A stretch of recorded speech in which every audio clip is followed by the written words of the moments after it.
ഉറങ്ങാൻ കിടന്നാലും ഉണരുന്ന നേരത്തും ഓർക്കാൻ മറക്കല്ലേ ലാ ഇലാഹ ഇല്ലല്ലാഹ്. ഓർക്കാൻ മറക്കല്ലേ ലാ ഇലാഹ ഇല്ലല്ലാഹ്. ഉറങ്ങാൻ കിടന്നാലും ഉണരുന്ന നേരത്തും ഓർക്കാൻ മറക്കല്ലേ ലാ ഇലാഹ ഇല്ലല്ലാഹ്. ഓർക്കാൻ മറക്കല്ലേ ലാ ഇലാഹ ഇല്ലല്ലാഹ്. വിഷമങ്ങൾ വന്നാലും മനസ്സ് തളർന്നാലും കുളിരുള്ളൊരാശ്വാസം ലാ ഇലാഹ ഇല്ലല്ലാഹ്. കുളിരുള്ളൊരാശ്വാസം ലാ ഇലാഹ ഇല്ലല്ലാഹ്. ഉറങ്ങാൻ കിടന്നാലും ഉണരുന്ന നേരത്തും ഓർക്കാൻ മറക്കല്ലേ ലാ ഇലാഹ ഇല്ലല്ലാഹ്. ഓർക്കാൻ മറക്കല്ലേ ലാ ഇലാഹ ഇല്ലല്ലാഹ്. വിഷമങ്ങൾ വന്നാലും മനസ്സ് തളർന്നാലും കുളിരുള്ളൊരാശ്വാസം ലാ ഇലാഹ ഇല്ലല്ലാഹ്. കുളിരുള്ളൊരാശ്വാസം ലാ ഇലാഹ ഇല്ലല്ലാഹ്. ഉറങ്ങാൻ കിടന്നാലും ഉണരുന്ന നേരത്തും ഓർക്കാൻ മറക്കല്ലേ ലാ ഇലാഹ ഇല്ലല്ലാഹ്. ഓർക്കാൻ മറക്കല്ലേ ലാ ഇലാഹ ഇല്ലല്ലാഹ്. അസ്സലാമു അലൈക്കും വറഹ്മത്തുള്ളാഹി വബറകാതുഹു. അൽഹംദുലില്ലാഹി റബ്ബിൽ ആലമീൻ. നഹ്മദുഹു വനസ്തഈനുഹു വനുഅ്മിനു ബിഹി വനതവക്കലു അലൈഹി വനഊദു ബില്ലാഹി മിൻ ശുറൂരി അൻഫുസിനാ വമിൻ സയ്യിആതി അഅ്മാലിനാ. മൻ യഹ്ദിഹില്ലാഹു ഫലാ മുളില്ല ലഹു വമൻ യുദ്ലിൽ ഫലാ ഹാദിയ ലഹു. أشهد أن لا إله إلا الله وحده لا شريك له وأشهد أن محمدًا عبده ورسوله أرسله بالهدى ودين الحق ليظهره على الدين كله ولو كره المشركون. اللهم صل على محمد وعلى آل محمد كما صليت على إبراهيم وعلى آل إبراهيم إنك حميد مجيد. اللهم بارك على محمد وعلى آل محمد كما باركت على إبراهيم وعلى آل إبراهيم إنك حميد مجيد. أما بعد فإن خير الحديث كتاب الله وخير السنن سنن محمد صلى الله عليه وسلم وشر الأمور محدثاتها وكل محدثة بدعة وكل بدعة ضلالة وكل ضلالة في النار. اتقوا الله عباد الله أوصيكم وإياي أولا بتقوى الله.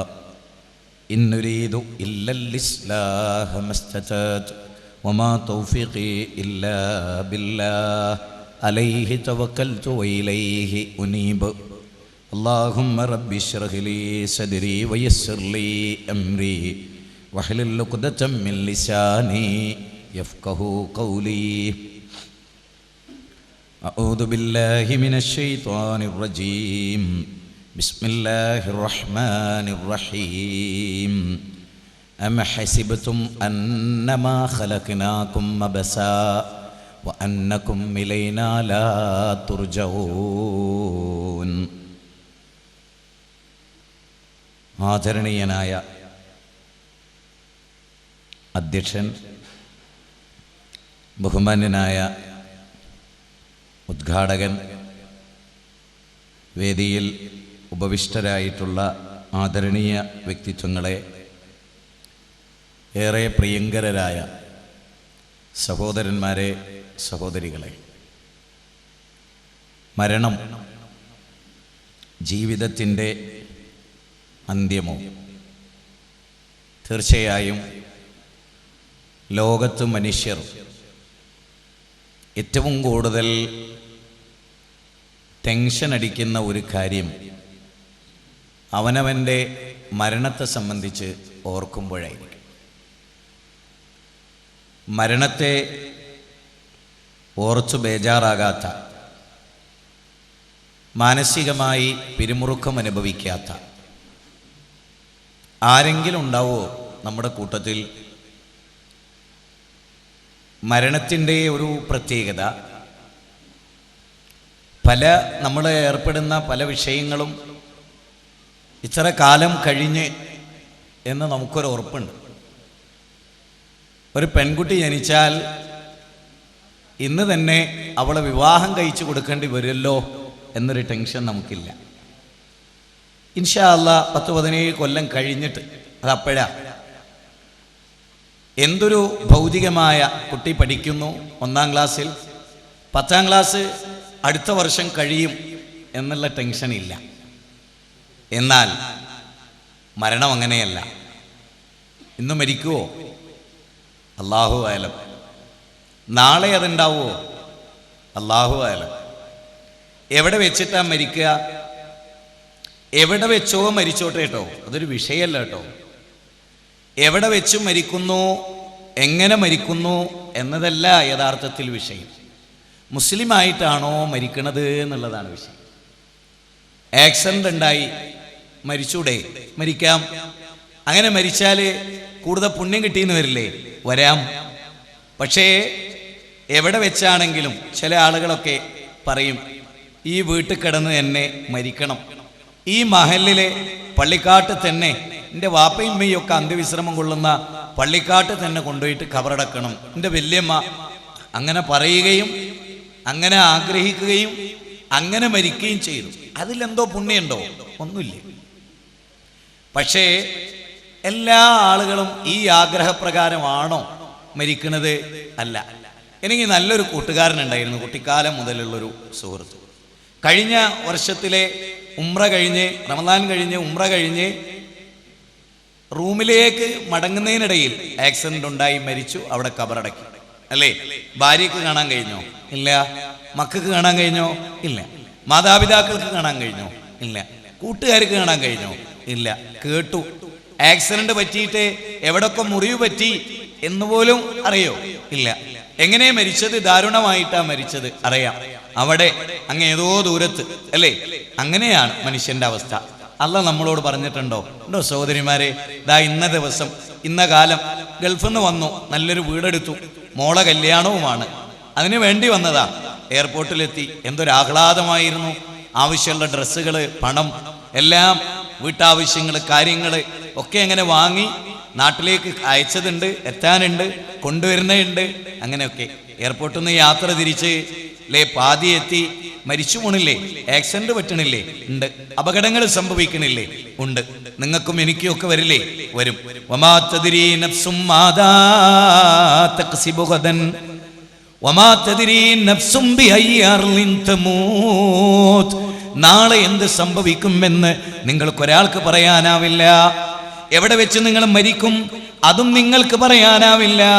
വമാ തദ്രീ നഫ്സും മാദാ തക്സിബു ഗദൻ വമാ തദ്രീ നഫ്സും ബിഅയ്യി അർളിൻ തമൂത്.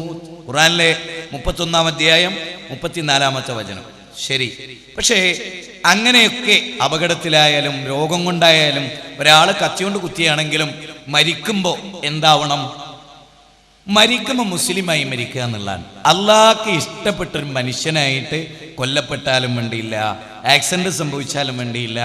അതല്ല ഹറാമിന് വേണ്ടി ഓടുന്നതിനിടയിൽ ആ മരണമെങ്കിലോ, മറ്റൊരാളുടെ കച്ചവടത്തിൽ കൂടി അയാളെ ചതിച്ചിട്ടാണ് സമ്പാദ്യമായിട്ട് ബാഗ് നിറയെ പൈസയായിട്ട് പോകുമ്പോഴാണെങ്കിലോ, അത് അള്ളാഹ്ക്ക് ഇഷ്ടപ്പെട്ടൊരു മരണമാണോ? ലാലിമീ അൻഫുസഹും ഖാലൂ ഫീമ കുൻതും.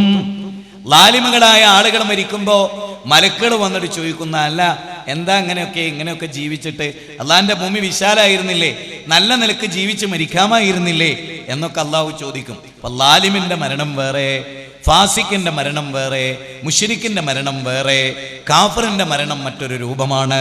മുഅ്മിനായ മനുഷ്യന്റേതോ അത് വേറൊരു രൂപമാണ്. കൂജയിൽ നിന്ന് വെള്ളമൊഴിക്കുന്ന പോലെ, അല്ലെ?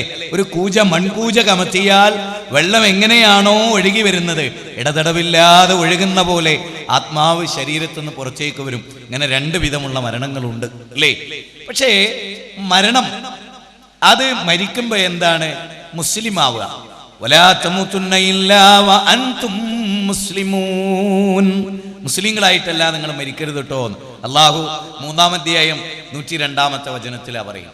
അപ്പോ മരണം ഇത് വരും, എല്ലാവർക്കും വരും. എല്ലാം വിട്ടൊഴിഞ്ഞു പോകും, എല്ലാവരെയും ഉപേക്ഷിച്ചു പോകും, എല്ലാ നാടും കടന്ന് യാത്ര പോകും, അല്ലേ? എസ്റ്റേറ്റുകൾ, ആധാരങ്ങൾ, ഇഷ്ടം പോലെ ഭൂമി ഉണ്ടായിട്ട് അതിൻ്റെ ആധാരങ്ങളൊക്കെ ലോക്കറിൽ വെച്ചിട്ട്, ആഭരണങ്ങൾ ഉണ്ടായിട്ട് എല്ലാം വിട്ടൊഴിഞ്ഞു പോയിട്ട്, ഫോർച്യൂണർ വാങ്ങി 20 ലക്ഷത്തിന് അതിനിങ്ങനെ യാത്ര ചെയ്യുന്നതിനിടയിൽ ഫസ്റ്റ് തന്നെ ഉണ്ടായ ആക്സിഡന്റ്, മരിച്ചുപോയി. കാറ് വാങ്ങി വീട്ടിലെത്തി, ഡാഡി ഞാൻ വാങ്ങിയ വണ്ടി കണ്ടോ, ഇതാ നാട്ടുകാര് കണ്ടോട്ടെ എന്ന് പറയാൻ അവസരമില്ലാതെ മരിച്ചു പോകുന്ന അവസ്ഥയില്ലേ? ഉണ്ട്. പക്ഷെ നമ്മൾ ആലോചിക്കാറില്ല അതൊന്നും ഗൗരവമായി. അതൊന്നും ഇപ്പൊ എനിക്ക് വരില്ല. നാട്ടിലെ ആക്സിഡന്റ് കേട്ടാൽ അത് എന്നെ ബാധിക്കുവോ? ചിന്തിച്ചിട്ടില്ല പലപ്പോഴും. പള്ളിക്കാട്ടിലേക്ക് മയ്യത്തിങ്ങനെ കൊണ്ടുപോകുമ്പോ ഓർത്തിട്ടുണ്ടോ, നാളെ ഇതുപോലെ ഞാനും പള്ളിക്കാട്ടിലേക്ക് പോകും, തീർച്ച അത്തരമൊരു യാത്രയുണ്ട്. ആ യാത്ര അവിടെ അവസാനിക്കുവോ? ഇതാണല്ലോ നമ്മുടെ വിഷയം. ആ മരണത്തോടുകൂടി നമ്മുടെ യാത്ര അവസാനിക്കുവോ? എന്താ കഥ? ആലോചിച്ചു പോന്നിട്ടുണ്ടോ? ശരിക്കും ആലോചിച്ചിട്ടുണ്ടോ? ശരിക്കും ആലോചിച്ച ഞാനും നിങ്ങളും ഒന്നും ജീവിക്കുന്ന ജീവിതമല്ല. അല്ല, പേടി, ഭയപ്പാട്, അല്ലെങ്കിൽ അള്ളാഹുവിലുള്ള വിശ്വാസം നമ്മെ ഇങ്ങനെയൊന്നും പരിവർത്തിപ്പിച്ചാൽ പോരാ. നമ്മൾ ദീനുള്ളവരല്ലേ? ആണ്. നിസ്കരിക്കാറില്ലേ? ഉണ്ട്. ഹജ്ജിന് പോകാൻ ആഗ്രഹമില്ലേ? ഉണ്ട്.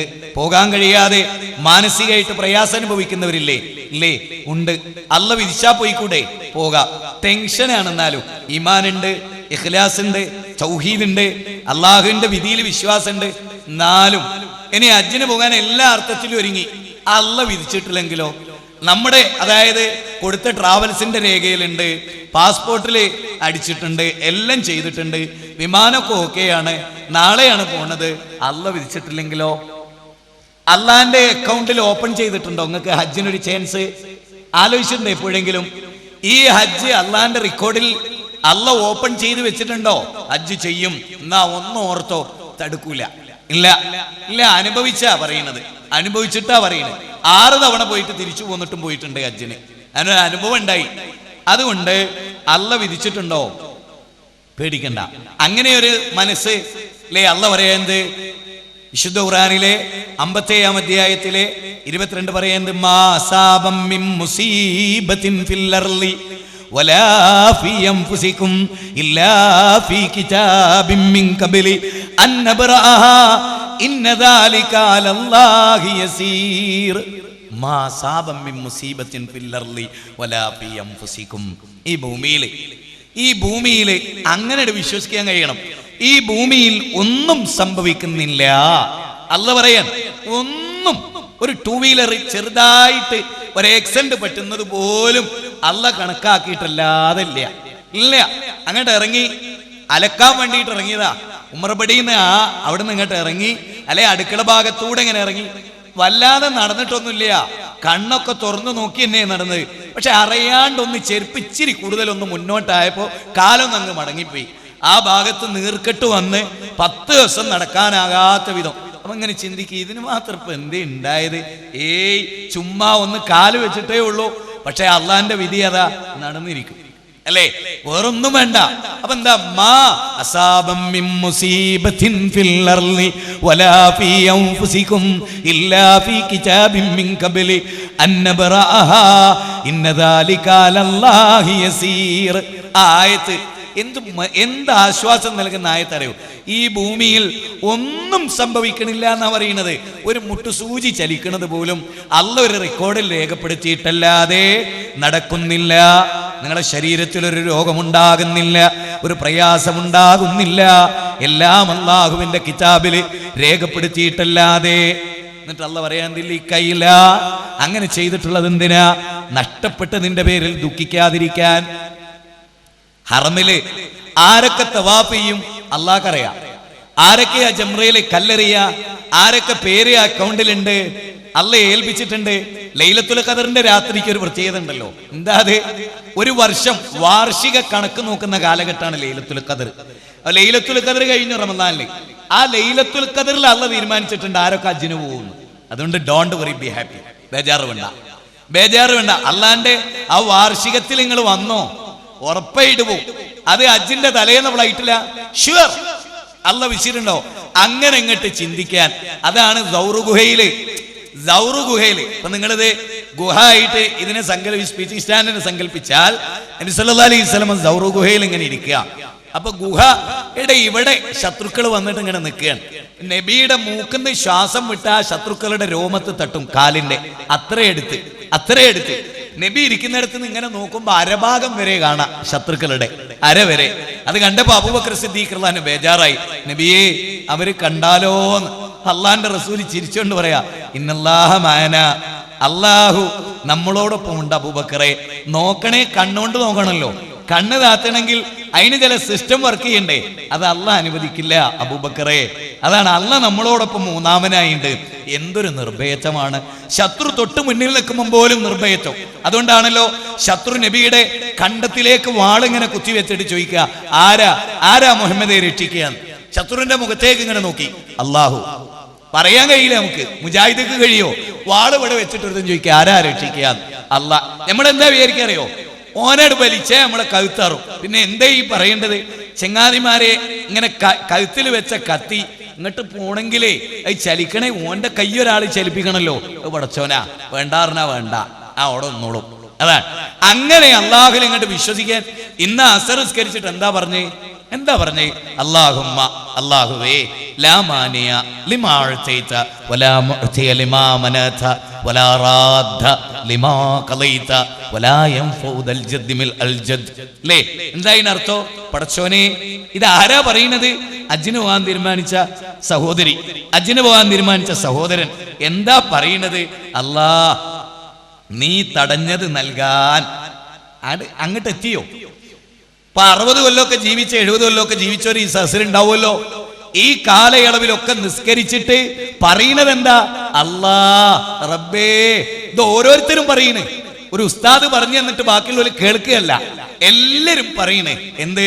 അല്ലാ, നീ തടഞ്ഞത് നൽകാൻ, നീ നൽകിയത് തടയാൻ ലോകത്തൊരാൾക്കും കഴിയില്ല. വലാ റാദ്ദ ലിമാ ഖളൈത, നീ വിധിച്ചതിനെ റദ്ദ് ചെയ്യാൻ ഒരു ട്രാവൽസുകാരന്റെ കളിക്കും സാധ്യമല്ല. ഒരു ട്രാവൽസുകാരൻ വിചാരിച്ചാലും നിന്റെ യാത്ര ബ്ലോക്ക് ആകുകയില്ല. ലാ റാദ്ദ ലിമാ ഖളൈത വലാ റാദ്ദ ലിമാ ഖളൈത വലാ റാദ്ദ ലിമാ ഖളൈത. റബ്ബ് വിധിച്ചതിനെ റദ്ദ് ചെയ്യാൻ ലോകത്തൊരു ശക്തിക്കും സാധ്യമല്ല തന്നെ. അങ്ങോട്ട് എത്തിയോ? ഇന്ന് മഗ്‌രിബിനും പറയത് തന്നെ. എന്നിട്ടോ അസറിന്റെയും മഗ്‌രിബിന്റെ ഇടയ്ക്ക് ടെൻഷനാ, നാളെ ഹജ്ജിന് പോകും. അള്ളാഹ് തീരുമാനിച്ചിട്ടില്ല, അള്ളാഹ് തീരുമാനിച്ചുണ്ട്, ആർക്കും നിൽക്കാൻ കഴിയില്ല. അങ്ങനെ ഒന്നും മനസ്സ് പാകപ്പെടുത്തി നോക്ക്.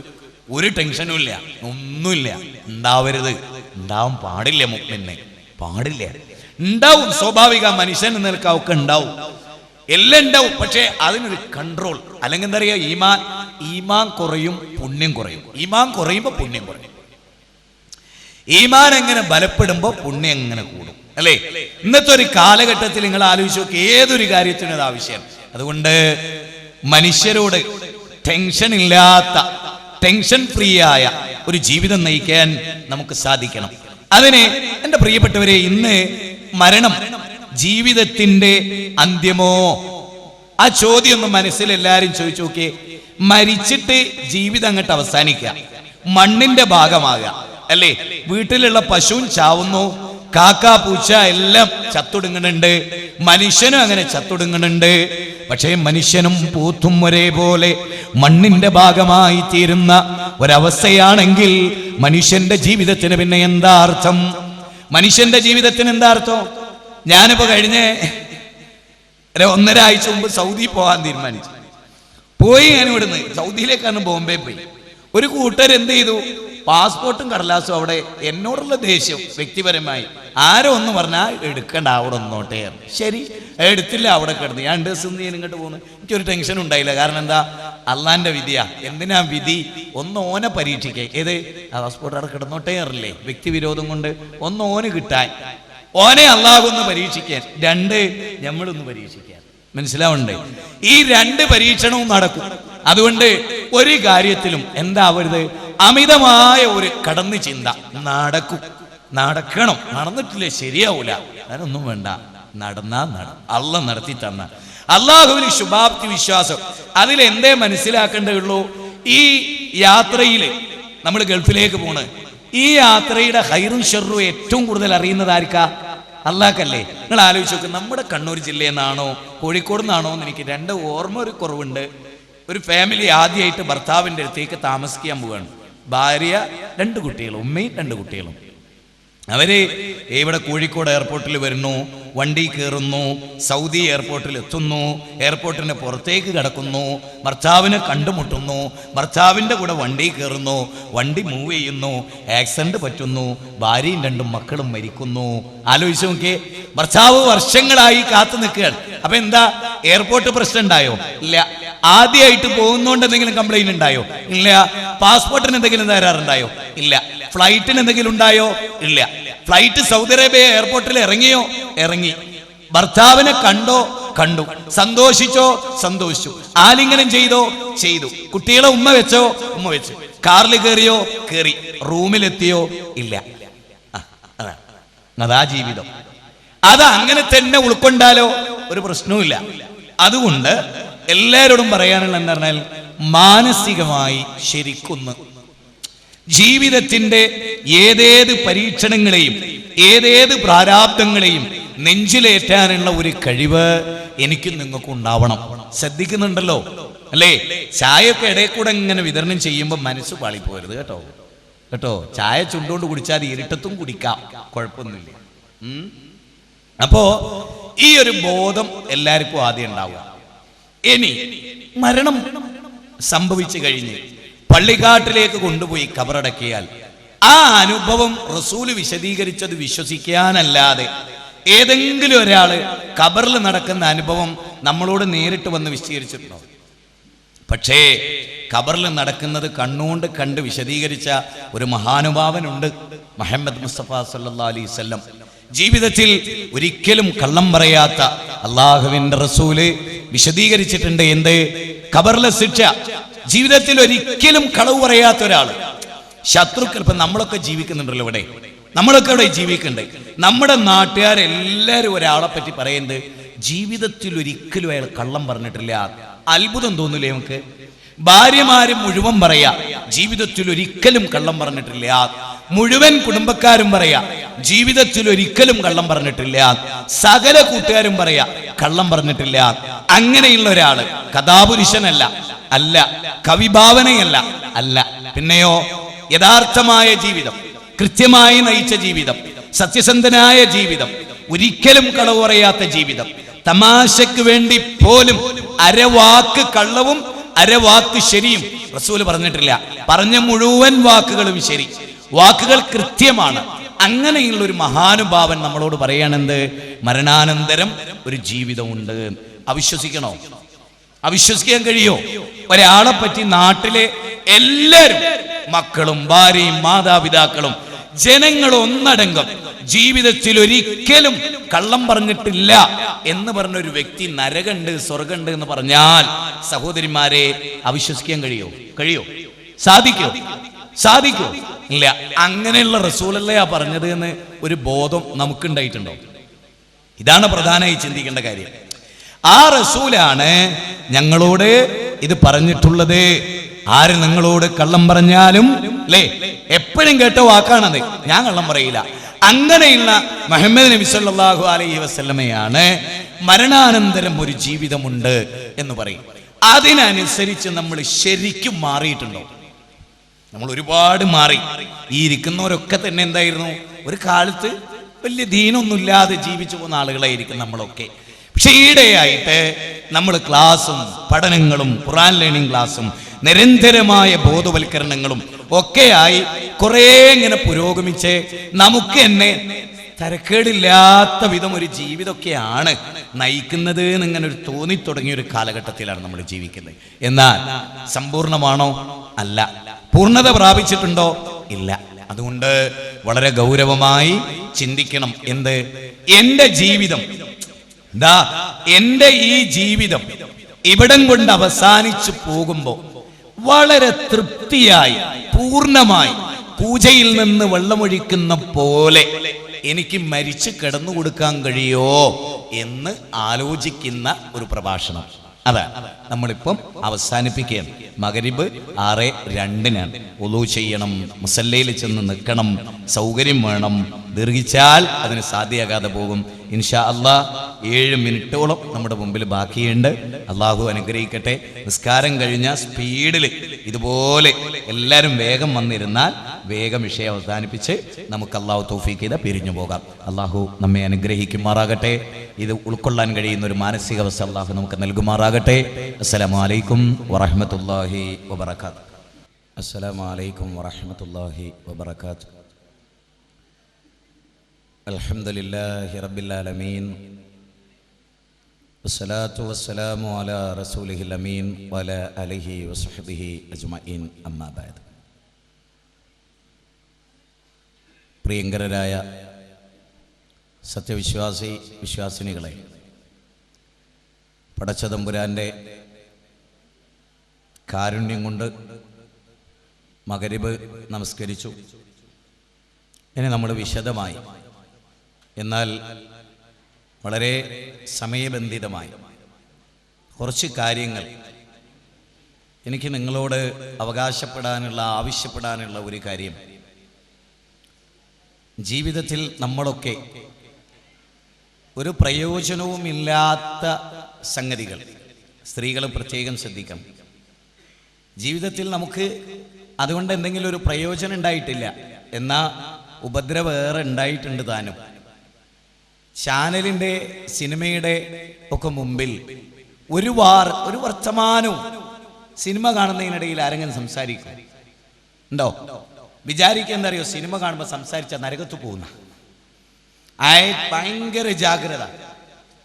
സീരിയല് കാണുമ്പോൾ മകള് നിലവിളിച്ചാലും വേണ്ടിയില്ല, മരിച്ചാലും വേണ്ടിയില്ല, ആ രംഗം എന്തായാലും കാണണം, ഉറപ്പാണ്. അതുകൊണ്ട് ദുനിയാവിൽ പ്രത്യേകിച്ച് ഒരു പ്രയോജനമില്ല. എന്നാലും നിങ്ങൾ ആലോചിച്ച് നോക്കിയേ, അങ്ങനെയാ. സിനിമ തുടങ്ങി അരമണിക്കൂർ കഴിഞ്ഞിട്ടാ വരാറുള്ളത്? അല്ല, തുടങ്ങണേന് 10 മിനിറ്റ് മുമ്പ് അല്ലേ? ദീനിന്റെ ക്ലാസ്സോ തുടങ്ങിയിട്ട് കഴിയാറായിട്ട് പ്രാർത്ഥന ചെല്ലുമ്പോൾ ഖുതുബക്കൊക്കെ കണ്ടില്ലേ, ഓടി കതച്ച് ഒരു റക്കായത്ത് കഴിഞ്ഞിട്ടുണ്ടാവും. അതുവരെ എവിടെയായിരുന്നു? ഒന്നുമില്ല, ബിസിനസ്സിലായിരുന്നു. സിനിമയോ എല്ലാം കഴിഞ്ഞ് അവസാനിക്കാറായി. ആരെങ്കിലും കയറി കാണലുണ്ടോ? ഇല്ല. ഫസ്റ്റ് കാണാം, അടുത്ത ചേഞ്ച് അല്ലേ? ദുനിയാവിലെ ഹറാമ് കാണുമ്പോൾ നമ്മുടെ ഒരു ഉദ്ദേശം എന്താ? ഹറാമ് തുടക്കം മുതൽ ഒടുക്കം വരെ വിട്ടുപോകരുത് എന്നാ. ഹലാലോ തുടക്കവും വിടാ, പാദ്യം വിടാ, ഒടുക്കവും വിടാ. എന്താ അങ്ങനെ പറയാൻ? തുടക്കത്തിൽ വന്ന് 10 ടൈമിലേക്ക് എണീറ്റ് പോകുന്നവര് ഹലാലിൽ നിന്ന്. ഹറാമോ 2.5 മണിക്കൂറിന്റെ ഇടയിൽ ബാപ്പ മരിച്ചു എന്ന് കേട്ടാ പോലും ഈ സീന് കഴിഞ്ഞിട്ടല്ലാണ്ട് ഞാൻ പോവില്ല. ബാൽക്കണിയിൽ ഇരുന്നിട്ട് ദുനിയാവിന്റെ കാര്യം അങ്ങനെയാ അല്ലേ? പക്ഷേ ഒരു കാര്യം എല്ലാവർക്കും ഉറപ്പാ, മരിക്കും എന്നുള്ള ഉറപ്പാണ്.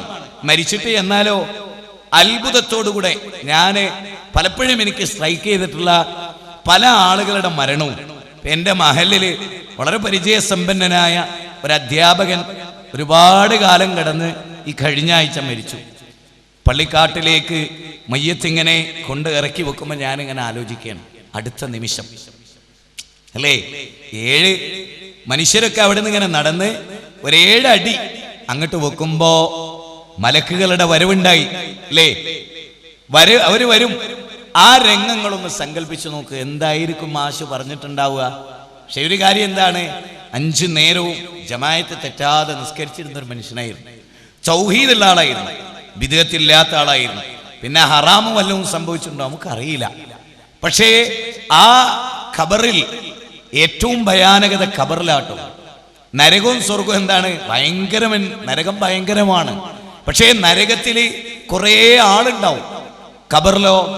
ഖബറിലോ ഒറ്റക്ക. എല്ലാ അനുഭവങ്ങളും ഒറ്റക്ക. ഭാര്യ വിചാരിക്കോ ഭർത്താവിന്റെ കൂടെ പോയി നിൽക്കാന്ന്? ഉണ്ടോ? ആരെങ്കിലും വിചാരിക്കോ? നമ്മളൊക്കെ വിചാരിക്കും. ഒരു പ്രോഗ്രാമിന് പോകുമ്പോൾ, ഒരു യാത്ര പോകുമ്പോൾ ഒരു 2 മണിക്കൂർ അങ്ങോട്ട് വിട്ടാ വെറുതെ ഒന്ന് വിളിച്ചു, എന്തൊക്കെയാ സുഖല്ലേ, കുഞ്ഞ് കരയുന്നുണ്ടോ, എന്താ മരുന്ന് കൊടുത്തോ, ഇതൊക്കെ നമ്മുടെ അനുഭവമാണല്ലോ. അങ്ങനെ അല്ലേ? പള്ളിക്കാട്ടിലേക്ക് പോകുമ്പോ എനിക്ക് ചായ കിട്ടിയോ, ചോറ് കിട്ടിയോ, ലോഹറിസ്കരിച്ചോ, അസറിസ്കരിച്ചോ, എല്ലാം അവസാനിക്കുകയാണ് ഇവിടെ അല്ലേ? മരണത്തോടുകൂടി എല്ലാം അവസാനിക്കുകയാണ്. ഓർത്തിട്ടുണ്ടോ? ഉമ്മാനെ വിട്ട് ബാപ്പാനെ വിട്ട് പള്ളിക്കാട്ടിലേക്ക് പോകുന്ന ഒരു ദിവസം ഭയാനകരമായിരിക്കും അത് അല്ലേ? അന്ന് ഖദ്ദിമൂനി, എന്നെ എങ്ങോട്ടാ ഞങ്ങൾ കൊണ്ടുപോണത്? വേഗം റസൂൽ പറഞ്ഞല്ലോ, മയ്യത്ത് അധിക ദിവസമൊന്നും വെക്കരുത്, അധിക സമയം വെക്കരുത്, വേഗത്തിൽ. അല്ലാമാ നാസറുദ്ദീൻ അൽബാനി എന്ന പ്രഗത്ഭനായ ഒരു മുഹദ്ദിസ് ഉണ്ടായിരുന്നു, മഹാപണ്ഡിതൻ, ഹദീസുകളിൽ അഗാധമായ പാണ്ഡിത്യം നേടിയ വ്യക്തി, സൗദിയിലെ ഗ്രാൻഡ് മുഫ്തിമാരിൽ ഒരാളായിരുന്നു. അദ്ദേഹത്തിന്റെ വസിയത്ത് അപാരമായിരുന്നു. അദ്ദേഹത്തിന്റെ വസിയത്ത് മരിക്കുന്നതിന് മുമ്പ് അദ്ദേഹം പറഞ്ഞ വസിയത്തിലെ ഏറ്റവും കാതലായ കാര്യം എന്താ അറിയോ? എന്നെ മരിച്ചാൽ എന്റെ മക്കളെ പോലും അറിയിച്ച് അവര് വരാൻ കാത്തിരിക്കരുത്. നോക്കണേ, ഒരു ബാപ്പ പറയാണ്, എന്റെ മോൻ വരാൻ പോലും നിങ്ങൾ എന്റെ മയ്യത്ത് വെക്കരുത്. അള്ളാഹുവിന്റെ റസൂലിന്റെ സുന്നത്ത് എന്റെ മയ്യത്ത് വേഗം കൊണ്ട് ഈ കബറടക്കുക എന്നുള്ളതാണ്. വാഹനത്തിൽ എന്റെ മയ്യത്തിനെ ഒരാളും പിന്തുടരരുത്. റസൂലിന്റെ സുന്നത്താ നടന്നു പോവുക. മയ്യത്തിന്റെ പിന്നിൽ നടക്കുക, മയ്യത്തിന്റെ മുന്നിലല്ല, മയ്യത്തിന്റെ പിന്നിൽ നടക്കുക, നടന്നിട്ട് അങ്ങനെ പോവുക. അതായിരുന്നു കാലം. ഇമാം ഗസാലി ഇമാമ് പറയുന്നുണ്ട്, എന്തെന്നറിയോ? റസൂലുള്ളാഹിന്റെ സുന്നത്ത് മയ്യത്ത് കൊണ്ടുപോകുമ്പോൾ മൗനം ദീക്ഷിക്കുക എന്നുള്ളതാണ്. ഒരു ദിക്റും ഒരു ദുആയും ഒന്നും പാടില്ല, ലാ ഇലാഹ ഇല്ലല്ലാഹ് എല്ലാം പാടില്ല, റസൂൽ പഠിപ്പിച്ചിട്ടില്ല. ഇമാം ഗസാലി പറയാണ്. ഇമാം ഗസാലി പിന്നീട് ലാ ഇലാഹ ഇല്ലല്ലാഹ് ചെല്ലാം എന്ന് പറഞ്ഞത് എപ്പോഴാണെന്നറിയോ? മയ്യത്തിന്റെ മുന്നിലും പിന്നിലും ആളുകൾ ഇങ്ങനെ നടന്നിട്ട് നാട്ടുവർത്താനം പറയും. ആ നാട്ടുവർത്താനം ഇല്ലാതാക്കാൻ ലാ ഇലാഹ ഇല്ലല്ലാഹ് ചൊല്ലിക്കൊള്ളി മനുഷ്യരേന്ന്. റസൂലിന്റെ സുന്നത്ത് അതല്ലാന്നും. റസൂലിന്റെ സുന്നത്ത് മൗനമാണ്. റസൂല് പഠിപ്പിച്ച ഒന്നില്ലെങ്കിൽ പകരൊരു ബിദ്അത്ത് വെക്കലല്ല, മറിച്ച് അത് ഉള്ളതിലേക്ക് കൊണ്ടുവരലാണ്. അതാണ് മുജാഹിദുകൾ പറയുന്നത്. ഒരു ബിദ്അത്ത് കൊണ്ടുവരലല്ല, ഒരു സുന്നത്ത് എടുക്കുന്നില്ല എന്നുള്ളതുകൊണ്ട് ഒരു ബിദ്അത്ത് കൊണ്ടുവരലല്ല, സുന്നത്തിലേക്ക് മനുഷ്യരെ തിരിച്ചു വിളിക്കുക അല്ലേ? അപ്പൊ എന്താണ്? പള്ളിക്കാട്ടിലേക്ക് മയ്യത്ത് കൊണ്ടുപോയിട്ട് പള്ളിക്കാട്ടിൽ വെച്ചിട്ട് നിസ്കരിച്ചിട്ട്, പടച്ചവനെ ഈ മയ്യത്തിന് നീ പുറത്തു കൊടുക്കണേ എന്ന് റസൂലുള്ള പറയാ. എനിക്ക് ആശ്ചര്യം തോന്നി. മുസ്ലിമിൽ ഒരു ഹദീസ് ഉണ്ട്, സഹീഹ് മുസ്ലിമിൽ. പ്രിയപ്പെട്ട സഹോദരിമാർ മനസ്സിലാക്കണം, ഒരാളുടെ മയ്യത്ത് 40 മുവഹിദുകള്, തൗഹീദുള്ളവര്, ശിർക്ക് ചെയ്യാത്തവര്, മുസ്ലിങ്ങളിലെ ശിർക്ക് ചെയ്യാത്ത, റസൂൽ അങ്ങനെയാ പറഞ്ഞു. അപ്പൊ മുസ്ലിങ്ങളിൽ ശിർക്ക് ഉണ്ടാവുമോ? റസൂല് പറയാണ്, മുസ്ലിങ്ങളിലെ ശിർക്കില്ലാത്ത 40 ആളെ കൊണ്ട് നിസ്കരിപ്പിച്ചാൽ ആ മയ്യത്തിന് അള്ളാഹ് പുറത്തു കൊടുക്കും. ഞങ്ങളോട് പറയട്ടെ, സുന്നി മരിച്ചാലും നിങ്ങൾ മുജാഹിദുകളെ മയ്യത്ത് നിസ്കരിക്കാൻ ക്ഷണിക്കാവും. കേരളത്തിലെ APK സുന്നികളിൽ പെട്ടോല് മരിച്ച മയ്യത്ത് നിസ്കരിക്കാൻ, ജമാഅത്തെ ഇസ്ലാമി മരിച്ചാലും മയ്യത്ത് നിസ്കരിക്കാൻ മുജാഹിദുകളെ വിളിച്ചോളി. ഞാൻ ആരോടും ദേഷ്യം പിടിച്ച് പറയല്ലോ. റസൂലുള്ളാഹിന്റെ ഹദീസ് സഹീഹ് മുസ്ലിമിൽ തൗഹീദുള്ള 40 മുസ്ലിം എന്നാ റസൂൽ പറയുന്നത്. അപ്പൊ മുസ്ലിങ്ങളിൽ തൗഹീദ് ഇല്ലാത്തവരുണ്ട്, ഓരോ നിസ്കരിച്ചിട്ട് കാര്യമല്ല. നിസ്കരിച്ചിട്ട് വല്ല മെച്ചമുണ്ടോ? നിങ്ങൾ വേഗം ഏറ്റവും വലിയ ഉസ്താദ്, കേരളത്തിൽ അറിയപ്പെട്ട ഒരു ഉസ്താദ് മരിച്ചാൽ പോലും 40 മുജാഹിദുകളെ കൊണ്ട് നിസ്കരിപ്പിക്കുക. കഴിച്ചിലായാലോ? തൗഹീദ് ഉണ്ടാവണം. ഇത് വളരെ പ്രധാനമാണ്, വളരെ അർത്ഥവത്തായി പഠിക്കേണ്ട ഒന്നാണ്. അപ്പോ 40 ആളുകൾ തൗഹീദുള്ളവർ മയ്യത്ത് നിസ്കരിക്കാൻ, ഇതെല്ലാം ശ്രദ്ധിക്കേണ്ടതാണ്. ഇവിടെയാണ് മരണത്തോടുകൂടി അവസാനിക്കാത്ത ഒരു ജീവിതത്തെക്കുറിച്ച് ഗൗരവമായി നമ്മൾ ആലോചിക്കുന്നത്. ആരുണ്ടാവില്ല, അമല് മാത്രം ഉണ്ടാകുക അല്ലേ? നോക്ക്, നമ്മളൊക്കെ ആധുനിക കാലഘട്ടത്തിൽ സൗകര്യങ്ങൾ ഒരുപാട് ഉണ്ടാകണമെന്ന് ആഗ്രഹിക്കുന്നവരാണ് നമ്മളൊക്കെ. ആഗ്രഹം കൊണ്ട് തെറ്റുണ്ടോ? ഇല്ല. നല്ലൊരു വീട് റസൂല് പറഞ്ഞു, നല്ലൊരു ഭാര്യ റസൂല് പറഞ്ഞു, നല്ലൊരു വാഹനം അത് ദുനിയാവിൽ നിങ്ങൾക്ക് ഉണ്ടായിക്കോട്ടെ എന്ന് ആര് പറഞ്ഞ്? റസൂല്. ആർഭാടം ഉണ്ടാകാതിരുന്നാ മതി ഒന്നിലും. പക്ഷേ ആലോചിച്ച് നോക്കിയേ നിങ്ങള്, നമ്മുടെ വീടിന്റെ ബെഡിൽ വിശാലമായി വീതിയുള്ള 2 മീറ്റർ വീതിയുള്ള അല്ലെങ്കിൽ 3 മീറ്ററോളം വീതിയുള്ള ഒരു കട്ടിലിൽ, ആ കട്ടിലിന്റെ വളരെ ഇത്ര ഉള്ള സ്ഥലത്താണ് നമ്മൾ കിടക്കുന്നത്, നമ്മുടെ ശരീരം നിൽക്കുന്നത് അല്ലേ?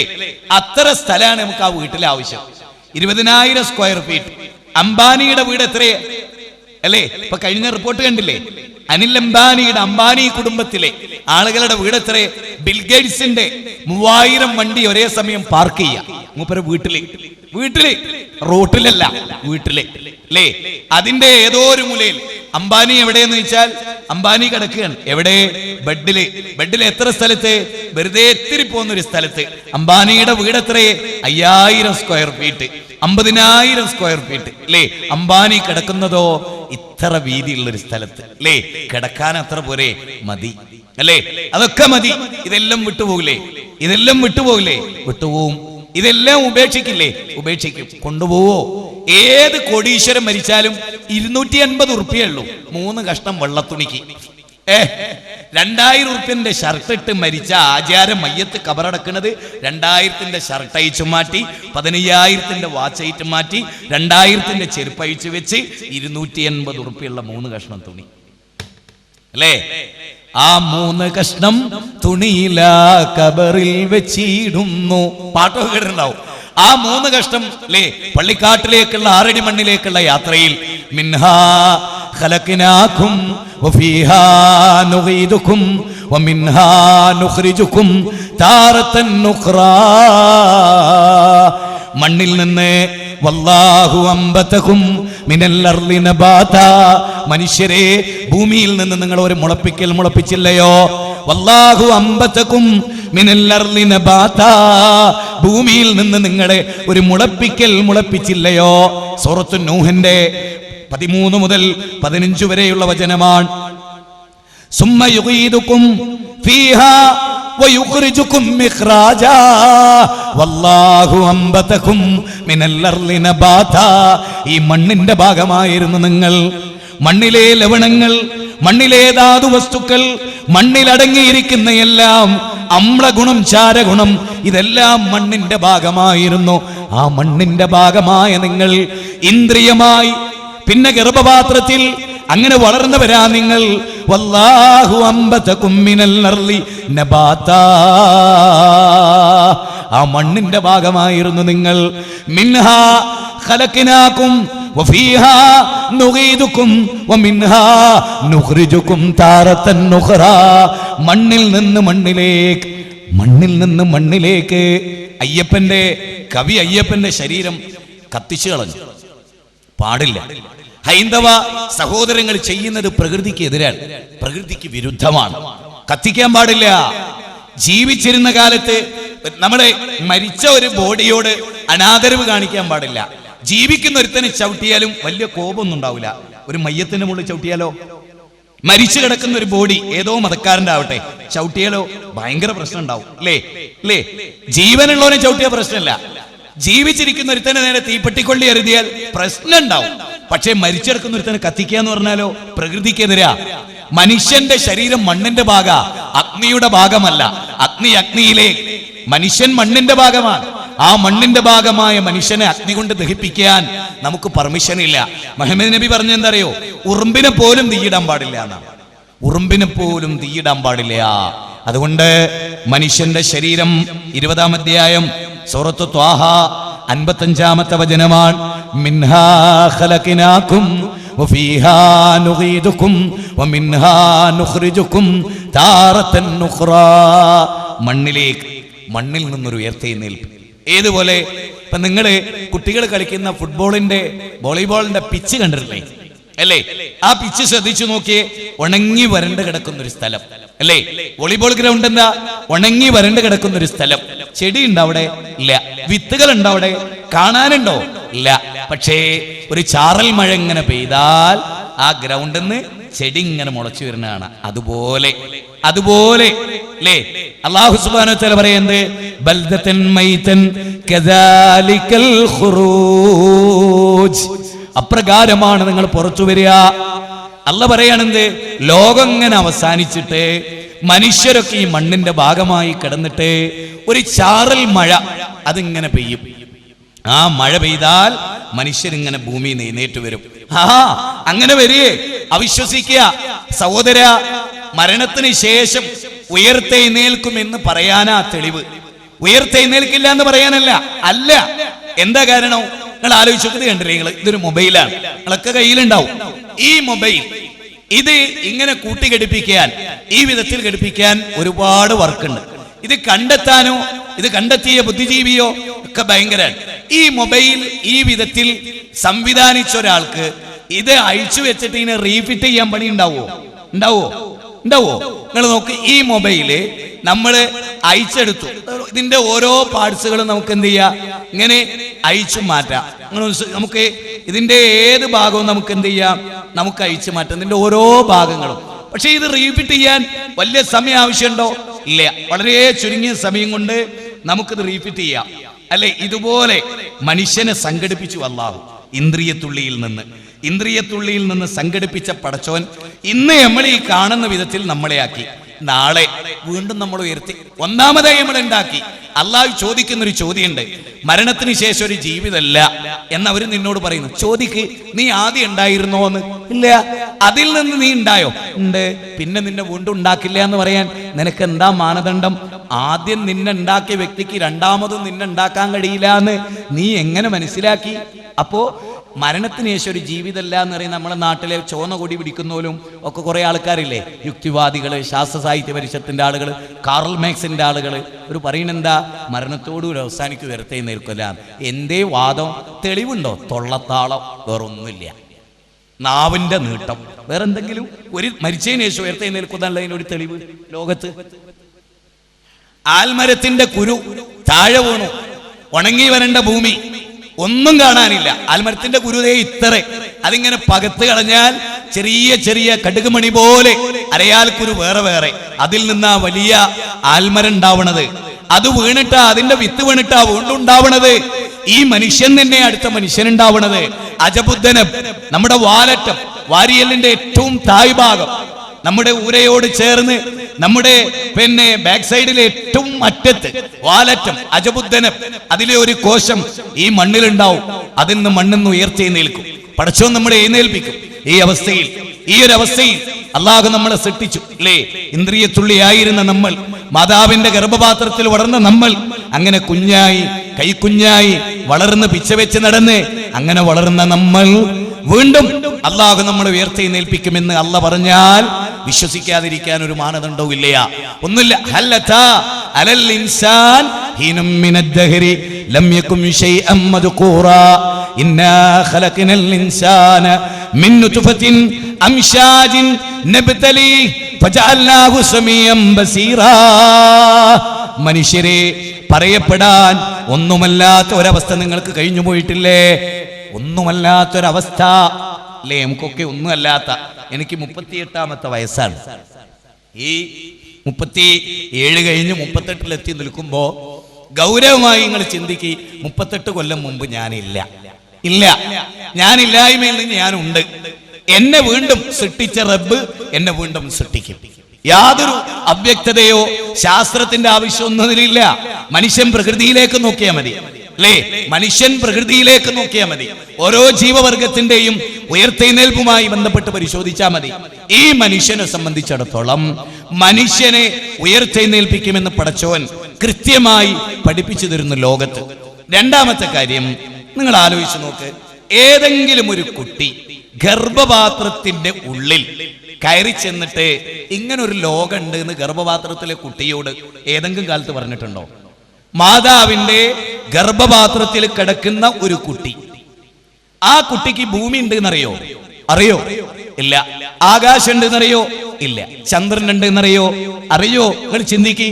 അതായത് മാതാവിന്റെ ഇത്ര പോകുന്ന ഗർഭപാത്രത്തിൽ നിന്ന് ഉദരത്തിന്റെ ഭിത്തി, വയറിന്റെ ഭിത്തി, ഗർഭപാത്രത്തിന്റെ ഭിത്തി, അതിനുള്ളിലെ ആംനിയോ കോറിയോൺ പാട, ഈ 3 ഉള്ളുകളിൽ ഖലഖം മിൻ ബാദി ഖൽഖിൻ ഫീ ളുലുമാത്തിൻ സലാസിൻ ദാലികുമുല്ലാഹു റബ്ബുക്കും ലഹുൽ മുൽക്ക്.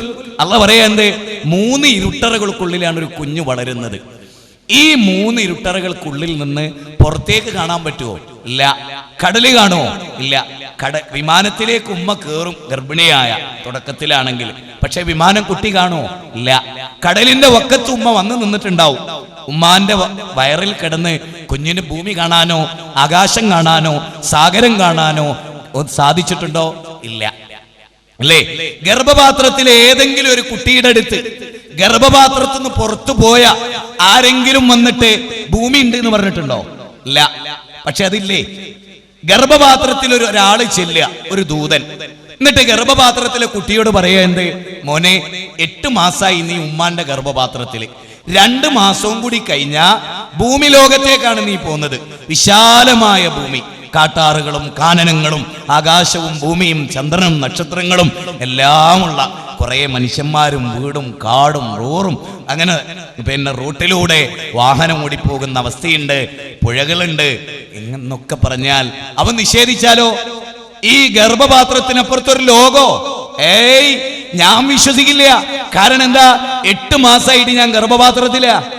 ഗർഭപാത്രത്തിന്റെ ഉള്ളിലേക്ക് ഗർഭപാത്രത്തിൽ നിന്ന് പുറത്തു പോയ ആരെങ്കിലും അങ്ങനെ ഒരു ലോകമുണ്ട് എന്ന് പറഞ്ഞിട്ടുണ്ടോ? ഇല്ലേ, ഇല്ല. ഇന്ന് വരെ പറഞ്ഞിട്ടില്ല. ഉണ്ടോ? ഇന്ന് വരെ ഗർഭപാത്രത്തിൽ ഒരു കുട്ടി നിഷേധിക്കുന്നത് ഗർഭപാത്രത്തിനപ്പുറത്തൊരു രോഗമില്ല. എന്നിട്ട് അവൻ തെളിവ് ചോദിക്കുന്നത് ആരെങ്കിലും ഭൂമി ലോകത്തേക്ക് പോയിട്ട് ഭൂമി ഉണ്ട് എന്ന് പറയാൻ വന്നിട്ടുണ്ടോ? ഇല്ലല്ലോ. ഇല്ല. നിഷേധിച്ചാലോ? നിഷേധിച്ചാലാണോ രക്ഷപ്പെടുക? അംഗീകരിച്ചാലാണോ രക്ഷപ്പെടുക? ഗർഭപാത്രത്തിനുള്ളിൽ വന്നിട്ട് ഒരു ദൂതൻ പറഞ്ഞു, മോനെ ഞാൻ ഭൂമിയിൽ നിന്ന് വരികയാണ്, ഗർഭപാത്രത്തിലായിരുന്നു, ഞാൻ പണ്ട് നിഷേധിച്ചിരുന്നു ഇങ്ങനെ ഒന്നില്ല, പക്ഷെ ഞാൻ ഭൂമിയിൽ പോയിട്ട് അങ്ങോട്ട് വരുന്നത്. ഏയ്, വിശ്വസിക്കോ? ഇല്ല. അതുപോലെ മരണത്തിന് ശേഷം ഒരു ജീവിതം ഉണ്ടോ? അങ്ങനെ ഒരു മറുലോകം ഉണ്ടോ? ഉണ്ട് എന്ന് പറയുന്ന ആരാ? അത് കണ്ടുവന്ന ഒരാളാണ്, അവിടെ പോയി വന്ന ഒരാളാണ്. ആ ആളുടെ പ്രത്യേകത എന്താ? ആ ആള് ജീവിച്ച നാട്ടിലെ മുഴുവൻ ശത്രുക്കളും അദ്ദേഹം സത്യസന്ധനാന്നാ പറഞ്ഞു. ഞങ്ങൾക്കൊക്കെ എതിർപ്പാ. അബൂ സുഫിയാൻ പറഞ്ഞു ആള് സത്യസന്ധന, അബൂജഹൽ പറഞ്ഞു ആള് സത്യസന്ധന, സുഹൈൽ ബിൻ അംർ പറഞ്ഞു ആള് സത്യസന്ധന, ഉംറുൽ ഖൈസ് പറഞ്ഞു ആള് സത്യസന്ധന, ഖദീജത്തുൽ കുബ്ര പറഞ്ഞു ആള് സത്യസന്ധന, ആയിഷ പറഞ്ഞു, അബൂബക്കർ പറഞ്ഞു, എല്ലാരും പറഞ്ഞു മുഹമ്മദ് നബി സല്ലല്ലാഹു അലൈഹി വസല്ലം സത്യസന്ധന. അങ്ങനെയുള്ള ഒരാള് കാണാത്ത കണ്ടു എന്ന് പറയോ? ഇല്ല. ആ റസൂലല്ലേ പറയുന്നത് നമ്മളോട്. എന്തുണ്ട്? അന്നാറു ഹഖ്കുൻ അൽ ജന്നത്തു ഹഖ്കുൻ. റസൂലുള്ളാഹ് ഉറങ്ങാൻ കിടക്കുമ്പോ ഉറങ്ങിയിട്ട് ഇടയ്ക്ക് ഇങ്ങനെ എഴുന്നേറ്റിരുന്നിട്ട് അന്നാറു ഹഖ്കുൻ അൽ ജന്നത്തു ഹഖ്കുൻ, സ്വർഗം സത്യമാണ്, നരകവും സത്യമാണ്. സ്വർഗം സത്യമാണ് ആയിഷ, സ്വർഗം സത്യമാണ് ആയിഷ, നരകവും സത്യമാണ് ആയിഷ, ഖിയാമത്ത് നാൾ സത്യമാണ് ആയിഷ, ഉയർത്തെഴുന്നേൽപ്പും സത്യമാണ് ആയിഷ, അവിടെ വരും ആയിഷ, നഗ്നരായിട്ട് വരും ആയിഷ. ആയിഷ ബീവി ചോദിക്കുന്നു, നബിയേ അവർ നഗ്നത നോക്കുകയില്ലേ നബിയേ? ആയിഷ, അന്ന് ഭയാനകരമാണ് ആയിഷ, ആർക്കും ആരുടെ സൗന്ദര്യവും ആസ്വദിക്കാൻ കഴിയാത്ത ദിവസമാണ് ആയിഷ. അതുകൊണ്ട് നഫ്സി നഫ്സി നഫ്സി നഫ്സി നഫ്സിയാ, ഓരോരുത്തരും അവിടെ ഓടി അകലുന്ന ദിവസമാണ്. എന്റെ കഷ്ടമേ, എന്റെ നാശമേ, എന്റെ അവസ്ഥ എന്താകും എന്ന് പ്രവാചകന്മാർ വരെ പരലോകത്ത് പറയും. അങ്ങനത്തെ ഒരു ലോകം. മനുഷ്യരിലെ സൂറത്ത് ബഖറ 10-ാമത്തെ വചനം, 2-ാം അധ്യായം 10-ാമത്തെ വചനം. ആ വചനത്ത് പറയട്ടോ, വമിനന്നാസി മൻ യഖൂലു ആമന്നാ ബില്ലാഹി വബിൽ യൗമിൽ ആഖിർ വമാ ഹും ബിമുഅ്മിനീൻ. വമിനന്നാസി, മനുഷ്യരിലുണ്ട്. നമ്മൾ നോക്കണം, നമ്മളെ കൂട്ടത്തിലാണോ എന്ന് നോക്കണം. അല്ലാഹു പറയാണ് 2-ാം അധ്യായം 10-ാമത്തെ വചനം, 2-ാം അധ്യായം 10-ാമത്തെ വചനം. വമിനന്നാസി, മനുഷ്യരിലുണ്ട്, വമിനന്നാസി അവര് മൻ യഖൂലു ആമന്നാ ബില്ലാഹി വബിൽ യൗമിൽ ആഖിർ, അല്ലാഹുവിൽ ഞങ്ങൾ വിശ്വസിച്ചിട്ടുണ്ട്, ആഖിറത്തിലും ഞങ്ങൾ വിശ്വസിച്ചിട്ടുണ്ട്, പക്ഷേ വമാഹും ബിമുഅ്മിനീൻ, അവര് വിശ്വാസികളല്ല നബിയേ. അല്ലാഹുവിൽ വിശ്വസിച്ചെന്ന് പറയും, പക്ഷേ അല്ലാഹുവിൽ വിശ്വസിച്ച ഒരു വ്യക്തിക്ക് ഉണ്ടാകേണ്ട ഗുണങ്ങളൊന്നും അയാൾക്കില്ല. ഒന്നും. എന്താ സംഭവം? ഏത് കാര്യം ആഖിറത്തിൽ വിശ്വസിച്ചു എന്ന് പറയും, പക്ഷേ കച്ചവടത്തിൽ കള്ളത്തരാ കാണി, ചതിക്കുക ചെയ്തത്, വഞ്ചിക്കുക ചെയ്തത്. എല്ലാ രംഗത്തും ഭാര്യയെ ചതിച്ചു, മക്കളെ ചതിച്ചു, നാട്ടുകാരെ ചതിച്ചു, വിശ്വസിച്ച കൂട്ടുകാരനെ ചതിച്ചു, കച്ചവടത്തിൽ പാർട്ണർഷിപ്പ് നൽകി തൊഴിലാളിയായി കൊണ്ടുവന്നു, പിന്നെ മുതലാളിയെ തൊഴിലാളിയാക്കി പാപ്പരാക്കി നാട് കടത്തി, പിന്നെ തൊഴിലാളി മുതലാളിയായി. അങ്ങനത്തെ കഥകളൊക്കെ ഉള്ളവർ ഈ സദസ്സിലുണ്ടാവും അല്ലേ? അങ്ങനെയൊക്കെ വരാറുണ്ട്. അവനൊക്കെ ശിക്ഷ കിട്ടുന്ന ഒരു ലോകം വേണം. കേസ് എടുത്താൻ പൈസ ഇല്ല, സത്യം മുഴുവനെ അയാളുടെ കൂടെയാ, ആരുമില്ല, രാജ്യത്തിന്റെ പിൻബലില്ല, പാർട്ടിയുടെ പിൻബലില്ല, ഡിപ്പാർട്ട്മെന്റിന്റെ പിൻബലില്ല, സമ്പത്തില്ല, വാദിക്കാൻ വക്കീലില്ല. പക്ഷേ അറിയാം സത്യം തന്നോടൊപ്പമാണ്, പടച്ചോൻ തരും എന്ന വിശ്വാസം അല്ലേ? മനുഷ്യൻ അങ്ങനെ വരാറുണ്ട്. അവിടെയാണ് നമ്മൾ ആലോചിക്കേണ്ടത്, മരണത്തിന് ശേഷം ഒരു ജീവിതമുണ്ടോ? അല്ലാഹു എന്താ അത് പറഞ്ഞത്? അം ഹസിബതും അന്നമാ ഖലഖനാകും അബസാ.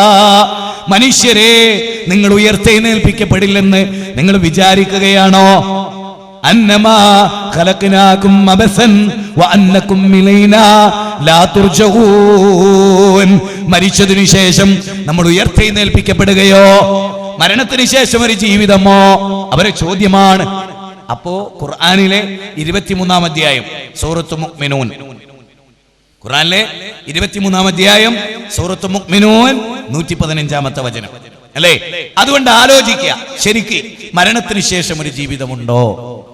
അങ്ങനെ വിശ്വസിക്കാത്ത കാലത്തോളം മനുഷ്യൻ, അതായത് ഇപ്പൊ നിങ്ങൾ നോക്കൂ, നമ്മുടെ കേരളത്തില്